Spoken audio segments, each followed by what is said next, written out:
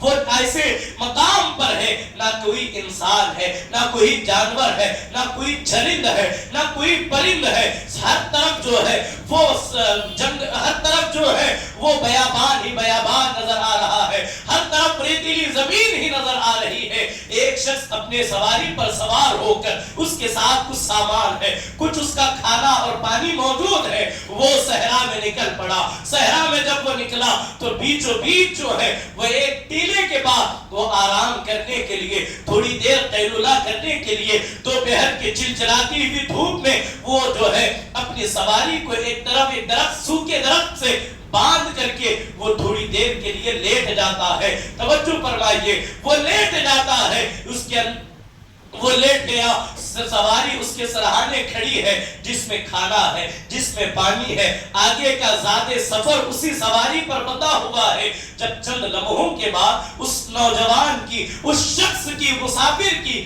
جب آنکھ کھلی تو اس نے کیا دیکھا؟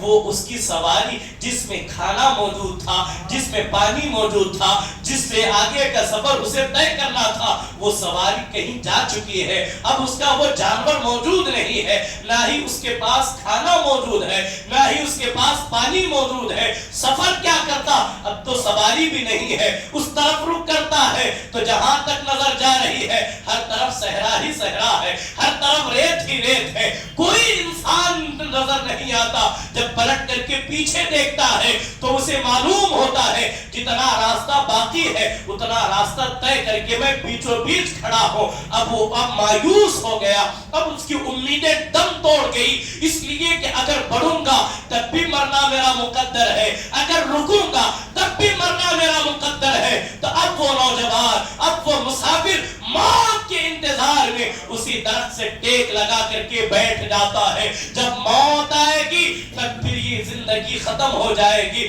رفیقان محترم ذرا توجہ فرمائیے، اب وہ موت کے انتظار میں اللہ کے رسول صلی اللہ علیہ وآلہ وسلم ارشاد فرماتے ہیں، بخاری و مسلم کی متفق علیہ حدیث ہے، اب وہ نوجوان لیٹ گیا کہ اب میری موت آئے گی، اس سفر کا حل یہی ہے، موت ہی اس کا حل ہے، کوئی دوسرا چارہ نہیں، کوئی دوسرا راستہ نہیں۔ اب وہ موت کے انتظار میں لیٹ گیا۔ کچھ دیر کے بعد، کچھ لمحوں کے بعد جب اچانک اس کی آنکھ کھلی تو اس نے کیا دیکھا؟ اس کی سواری اس کے سرہانے کھڑی ہوئی ہے، اس کے سواری پر اس کا کھانا بھی موجود ہے، اس کی سواری پر اس کا پانی بھی موجود ہے۔ گویا کہ جیسے اس نے اپنی سواری پر نظر ڈالی، جیسے ہی اس کی اپنی سواری پر نظر پڑی، اب اسے اپنی زندگی کے آثار نظر آنے لگے۔ وہ اتنا خوش ہو گیا چونکہ جو موت کا انتظار کر رہا تھا وہ اپنی سواری کو دیکھ کر کے اسے زندگی کی ایسی خوشی ملی، وہ خوش ہو کر کے عرض کرتا ہے، اے اللہ تیرا شکر ہے، میں تیرا رب ہوں تو میرا بندہ ہے۔ اس کی زبان لڑکھڑا گئی۔ اللہ کے رسول علیہ السلام بول رہے ہیں اور مسکرا رہے ہیں۔ میرے صحابہ جانتے ہو وہ اپنی موت کو، اپنی زندگی کی امید سے وہ اتنا خوش ہو گیا، اسے یہ تک پتا نہیں کہ وہ کیا کہہ رہا ہے۔ اللہ اکبر، اس کی خوشی میں اسے کہنا یہ چاہیے تھا، اے اللہ تیرا شکر ہے، میں تیرا بندہ ہوں، تو میرا رب ہے۔ اس نے الٹا کہا، اے اللہ تیرا شکر ہے، میں تیرا رب ہوں، تو میرا بندہ ہے۔ صحابہ بتاؤ نا وہ بندہ کتنا خوش ہوا ہوگا۔ صحابہ نے عرض کی، یا رسول اللہ اس کی خوشی کی کوئی انتہا نہیں۔ اب آگے اللہ کے رسول علیہ السلام فرماتے ہیں، اے میرے صحابہ سنو، جتنا وہ بندہ موت کے آغوش میں آ کر اپنی زندگی کو دیکھ کر کے وہ جتنا خوش ہوا ہے، جب کوئی گناہ کرنے والا اللہ کے حضور ندامت کے آنسو بہا کر سچی توبہ کر لیتا ہے، اللہ تبارک و تعالی اس سے کئی گنا زیادہ اس بندے سے خوش ہو جاتا ہے۔ جاتا ہے. تو لہذا گناہ کرنا کمال نہیں، نیکی کرنا اور توبہ کرنا یہ اللہ کی طرف سے اہم دولت اور نعمت ہے. تو رفیقان محترم، اللہ کے حضور توبہ کی توفیق مانگے، اللہ کے حضور توبہ کی توفیق مانگے. اللہ اکبر، اللہ اکبر. اللہ کے رسول علیہ السلام نے بنی اسرائیل کے ایک نوجوان کی بات صحابہ کو سناتے ہوئے کہا، بنی اسرائیل میں ایک نوجوان تھا جس نے مسلسل 20 سال اللہ کی عبادت کی، اللہ کی فرما برداری میں 20 سال گزار دیے. جب 20 سال کا عرصہ بیت چکا، اس نے 20 سال پورے نافرمانی میں گزارے. اس نے اللہ کی طرف رجوع نہیں کیا، اللہ کی طرف اس نے کبھی قدم بھی نہیں بڑھائے. جب 20 سال مکمل ہوئے، ایک دن وہ چہرے کو، ایک دن وہ شیشے میں اپنا چہرہ دیکھ رہا ہے. دیکھتے ہوئے اس نے کیا دیکھا کہ اس کی جوانی کا حسن جو ہے وہ ڈھل رہا ہے، اس کی جوانی کا حسن ختم ہو رہا ہے، اور چہرے پر جو ہے وہ سفیدی نمودار ہو چکی ہے، بال سفید ہو چکے ہیں. اس نے اپنے چہرے کو دیکھتے ہوئے اللہ کے حضور دل لگایا اور دل لگا کر کے کہا، اے اللہ، میں نے 20 سال تیری عبادت کی، 20 سال جو ہے میں نے تیری نافرمانی کی. اے اللہ، اگر میں اب توبہ کروں گا تو کیا میری تو توبہ قبول فرمائے گا؟ کیا میری بخشش ہوگی؟ کیا میرے 20 سال کی نافرمانیوں کو تو معاف کرے گا؟ ہاتف غیبی سے آواز آئی، اے میرے بندے، 20 سال تک تو میری عبادت کرتا رہا، میری رحمت تیرے ساتھ ساتھ چلتی رہی، میری رحمت تیرے ساتھ ساتھ چلتی رہی، میری رحمتیں تیری طرف متوجہ ہوتی رہی. جب تو نے ہمارا در چھوڑ دیا، اے میرے بندے، تو ہمارے در سے خود بخود جو ہے وہ دور ہو گیا.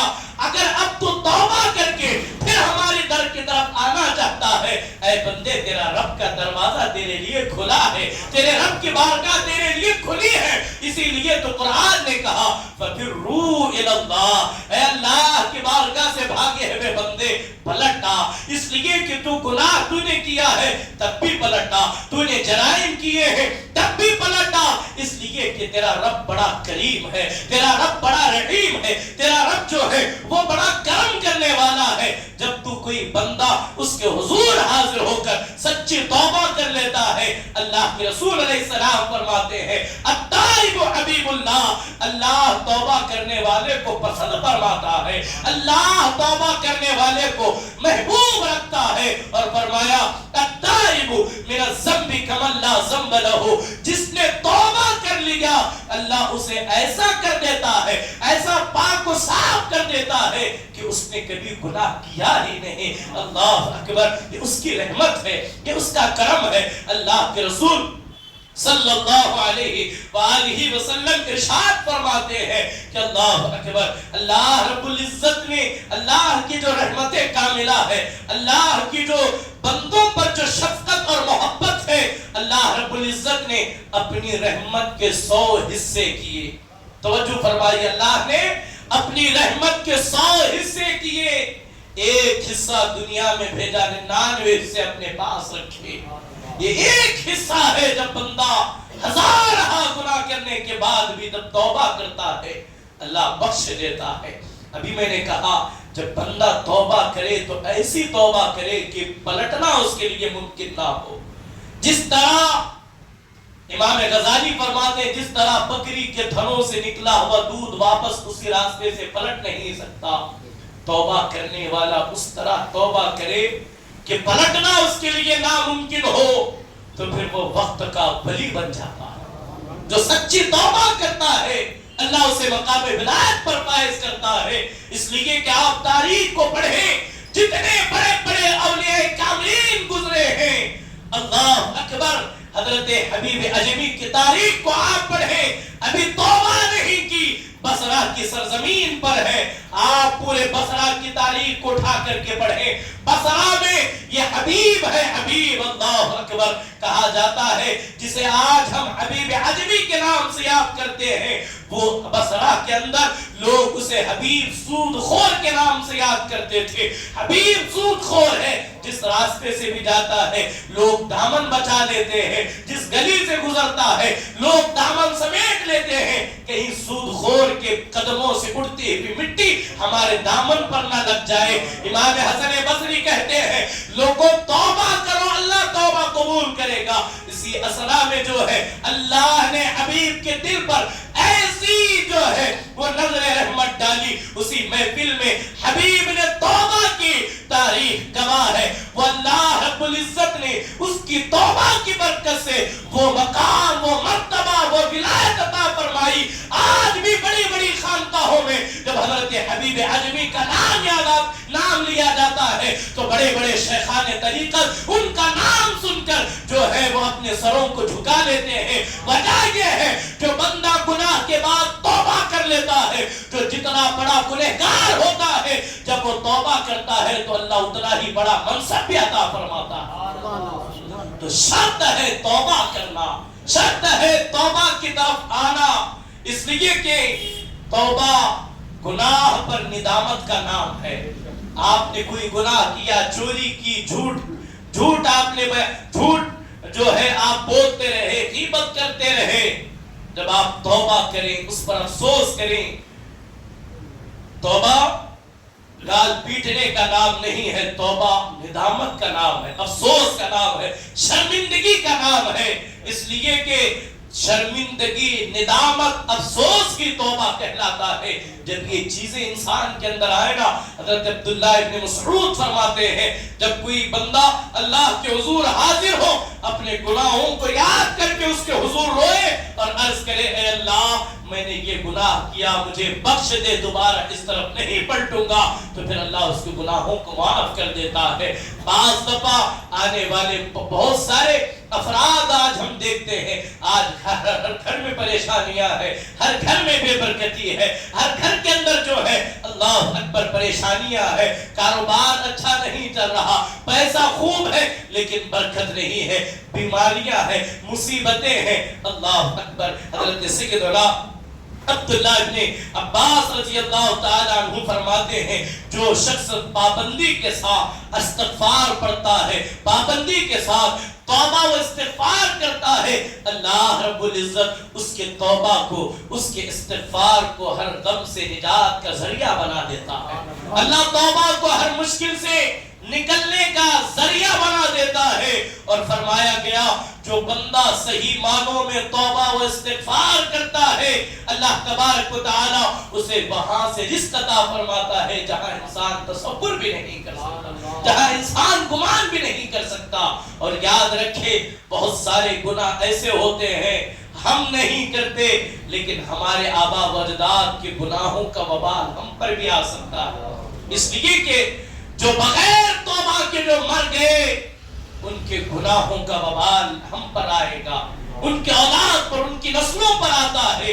اس لیے کہ جو بڑے بڑے بادشاہان وقت تھے ان کی عیاشیوں نے، ان کے گناہوں نے ان کے اولاد کو ایسا دوچار کیا، ایسی زمانے کی ٹھوکریں لگی، آج ان کا کوئی پرسان حال نہیں۔ تو اگر آپ اپنے آگے کی نسل کی اگر فکر کرتے ہیں، اگر آپ اپنی اولاد کی فکر کرتے ہیں، اپنے ہر گناہ سے توبہ کریں، اپنے ہر برائی سے توبہ کریں، اپنے ہر جو ہے وہ جرائم سے توبہ کریں۔ اس لیے کہ اللہ کے رسول صلی اللہ علیہ وآلہ وسلم نے ارشاد فرمایا جو شخص بھی مغرب سے سورج نکلنے سے پہلے توبہ کر لے گا اللہ اس کی توبہ قبول فرما لے گا۔ مغرب سے سورج نکلنے سے مطلب ہر دن سورج مشرق سے نکلتا ہے، مغرب میں ڈوبتا ہے، جس دن مغرب سے سورج نمودار ہوگا اس دن توبہ کا دروازہ بند ہو جائے گا۔ تو اے عزیزان محترم، ماہ رمضان ہمارے درمیان وہ جو ہے بہت ہی جلد ایک عظیم مہمان کی حیثیت سے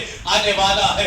وہ لمحات ہمارے درمیان آئیں گے، عہد مسمم کر کے اٹھیں اس ماہ رمضان کا ہم استقبال اپنے گناہوں سے توبہ کرتے ہوئے، اپنے جرائم سے توبہ کرتے ہوئے آنے والی زندگی کے لیے ایک بہترین جو ہے وہ لائے عمل بنا کر کے ہم ماہ رمضان کا استقبال کریں گے نا انشاءاللہ۔ اپنے ہر گناہ سے توبہ کریں، اس لیے کہ توبہ کرتے ہوئے کبھی اپنے گناہوں پر نہ دیکھیں، اللہ کی رحمت پر دیکھیں۔ اس لیے کہ اللہ کے رسول علیہ السلام کی بارگاہ میں ایک نوجوان حاضر ہوا اور عرض کرتا ہے یا رسول اللہ میں نے بہت بڑا گناہ کیا۔ حضور علیہ السلام نے پوچھا اے نوجوان کیا تیرے گناہ آسمان کے برابر ہے؟ نوجوان نے عرض کیا ہاں یا رسول اللہ میرے گناہ آسمان کے برابر ہے۔ حضور علیہ السلام نے پوچھا کیا تیرے گناہ سمندر کی قطروں سے زیادہ ہے؟ اس نوجوان نے کہا ہاں یا رسول اللہ۔ پھر حضور علیہ السلام کی رحمت کو جلال آیا، آپ نے فرمایا اے نوجوان کیا تیرے گناہ اللہ کی رحمت سے زیادہ ہے؟ وہ نوجوان سر جھکا لیا، اس لیے اس کی رحمت بڑی ہے۔ گناہوں سے سچی توبہ گناہوں کو مٹا دیتی ہے، پھر اللہ کرم یہ کرتا ہے ان گناہوں کو نیکیوں میں بدل دیتا ہے۔ تو لہٰذا نیکیوں کی طرف آئے، گناہوں سے توبہ کریں۔ جب انسان گناہ سے توبہ کر کے اپنے دل کو، اپنے ذہن کو، اپنے آپ کو پاک کر کے جب وہ سجدے میں سر جھکاتا ہے سبحان ربی الاعلیٰ بندہ زبان سے کہتا ہے اللہ کی رحمت اس پر نازل ہوتی ہے، اللہ کی رحمتیں اس پر اترتی ہوئی نظر آتی ہے۔ تو لہٰذا عبادت سے پہلے اپنے آپ کو جس طرح بندہ عبادت سے پہلے ظاہری طور پر بدن کو صاف کرتا ہے، اچھا لباس زیبتن کرتا ہے، اسی لیے ضروری ہے عبادتوں کا مہینہ ہمارے درمیان آنے والا ہے، ریاضتوں کا مہینہ ہمارے درمیان آنے والا ہے، اللہ کے قرب کا مہینہ ہمارے درمیان آنے والا ہے۔ تو اپنے ظاہری جو ہے اپنی روحانی جو ظاہری اس کی گندگی ہے اس سے بھی، اپنی باطنی گندگیوں سے بھی، اپنے ظاہری اور باطنی گناہوں اور جرائم سے اللہ کے حضور ندامت کے ساتھ توبہ کرے، اللہ رب العزت کے حضور دعا کرے اے اللہ جو ہم نے دن کے اجالے میں، رات کے اندھیرے میں بتقاضے بشریت انسان ہونے کے ناطے سے جو بھی گناہ کیے ہیں، اے میرے مولا تو اپنے بندوں سے بے انتہا محبت کرتا ہے، اب اسی محبت کا واسطہ دیتے ہیں مولا ہمیں بخش دے، آپ ایک چند آنسو بہائیں، یقیناً اللہ ہمارے آپ کی توبہ قبول فرمائے گا، اللہ ہمارے گناہوں کو مٹائے گا، اس امید کے ساتھ کہ اللہ بخشنے والا۔ اللہ فرماتا ہے ان اللہ یحب التوابین ویحب المتطہرین، اللہ توبہ کرنے والوں کو محبوب رکھتا ہے، ہم اللہ کے محبوب بننا چاہتے ہیں، اللہ توبہ کرنے والوں کو پاک کر دیتا ہے، ہم پاک ہونا چاہتے ہیں۔ تو لہٰذا ہم سب مل کر کے استغفار پڑھیں، اسی پر ہم اپنی گفتگو کو ختم کریں۔ استغفر اللہ